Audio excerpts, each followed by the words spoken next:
Fashion powerhouse. She's a designer, entrepreneur, and the current vice chair of the Council of Fashion Designers of America.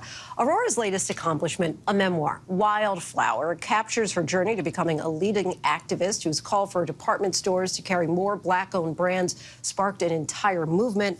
Aurora, thank you so much for joining us today with the Wildflower dress. Oh my gosh, dress, thank you so much for having me. So let's talk about the vulnerability and why you decided to share your story with the world, including the complex relationship you had with your mom and abuse that you suffered on the hands of your stepfather. Yeah, I think it's so important now more than ever, and especially today, to be frank with you, for women to tell our stories, right? And a lot of people have said to me, oh my gosh, you know, you're still in your 30s, why are you writing a memoir now? And I think, especially in the advent of social media, there's been so much pressure put on women, especially young women, to present as perfect all the time, to look a certain way, to do all the things. And I think for me, I just really kind of wanted to redefine success on my own terms and let people understand that you can have all the kind of bumps and bruises along the way and still be perfectly positioned to follow your dreams. And I think that's what I've done.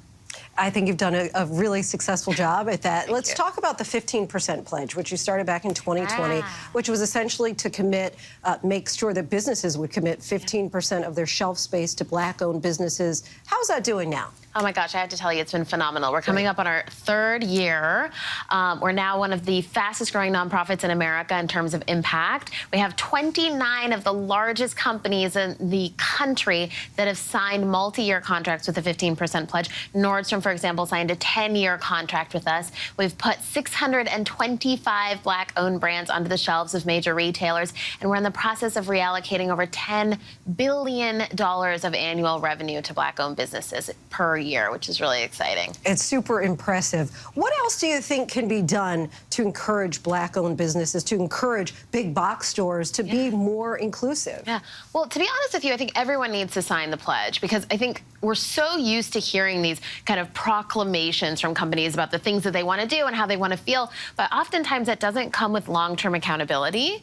And what a lot of people don't realize is the 15% pledge is a nonprofit. There's 20 women that work there, and we actually work with people to hold them accountable and to partner with them along the way to make sure that they're being good partners and that we're actually getting the best product onto shelves. And you founded your own sustainable fashion line back in 2013. Tell us about that brand and what inspired you to start it. Oh my gosh, Brother Vellies. So I was traveling in Southern Africa. My father was born and raised in Ghana, and I fell in love with a shoe called a Velschoen, which is actually a traditional Southern African shoe, which we know today is a desert boot. And most people don't realize that a desert boot is actually an African shoe. So I work with artisans all across Africa and now also Mexico and Haiti and Italy and America to create this, what I believe is a really incredible collection of artisanal shoes that are all made sustainably, and it's such a labor of love, but I love it so much. And I launched it with $3,500 at a flea market in Manhattan's Lower East Side, and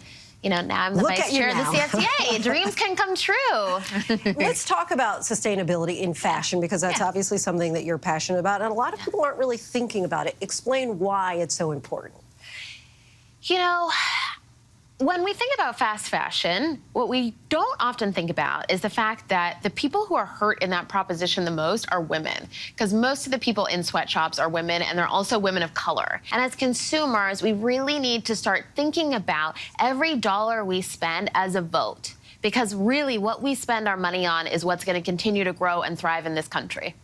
I want to take a look of you at the Met Gala just last week. And obviously, you also designed AOC's Tax the Rich dress, right? And really, for you, it seems that activism and fashion go hand in hand. Yeah, I mean, I think what's so important for me and what's always been so important for me as a designer is making sure that women show up as the best versions of themselves in every single room that they enter. And so that's really how I think about design, and really putting that woman first and making sure that she really wears her heart on her sleeve. You've said it's a story that in so many ways is about all of us and the pressures we feel to blossom even in the harshest of conditions. What's your message of hope to people who are experiencing a really difficult time? Part of the reason that I wrote this book was because I wanted people to understand that no matter what has happened to you in your life, whether it was abuse or any other kind of tragedy, you're actually perfectly positioned to go after exactly what you want.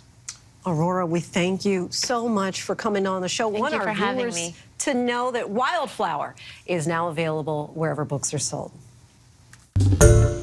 Hi, everyone. George Stephanopoulos here. Thanks for checking out the ABC News YouTube channel. If you'd like to get more videos, show highlights, and watch live event coverage, click on the right over here to subscribe to our channel. And don't forget to download the ABC News app for breaking news alerts. Thanks for watching.